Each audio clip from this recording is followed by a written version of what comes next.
Hello friends, இது பார்த்தீங்கன்னா எங்கள் அம்மா வந்து அவங்க அத்தைக்கிட்ட கற்றுக்கிட்ட சிக்கன் தொக்கு.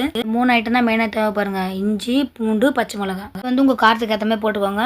இது மூணுத்தையும் நல்லா கொரகொரப்பாக அரைச்சி எடுத்துட்டு கடாயை வச்சு எண்ணெய் விட்டு பட்டை லவங்கம் கிராம்பெலாம் போட்டு வதக்கிட்டு ஒரு பெரிய வெங்காயம் ஒரு 2 தக்காளி போட்டு நல்லா வதக்கிட்டு பார்த்தீங்களா நம்ம அரைச்ச அந்த பேஸ்ட் நல்லா வாசமாக இருக்கும். சிக்கனில் இது போட்டணும் அவ்வளோ சாஃப்டாக வெந்து வர பாருங்க. அந்த ஸ்மெல்லு தொக்குக்கு செம்மையாக இருக்கும்.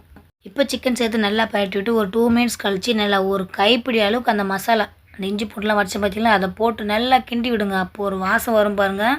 நீங்கள் நம்ப மாட்டீங்க, தொக்கு வச்சதுக்கப்புறம் நீங்களே பாருங்கள். சில பீஸெல்லாம் பார்த்தீங்கன்னா கொஞ்சம் ஹார்டாகும் தெரியுமா, ஒரு மாதிரி பஞ்சு மாதிரி. அந்த மாதிரி இல்லாமல் எல்லா பீஸுமே நல்லா ஜூஸியாக சாஃப்டாக இருக்கும்.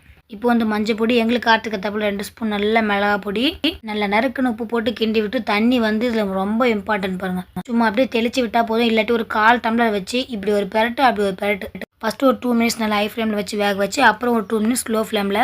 அவ்வளோதான், இறக்கி வச்சு சாப்பிட்டு பாருங்களேன், சூப்பராக இருக்கும். கூடவே அம்மா வச்ச மீன் குழம்பு.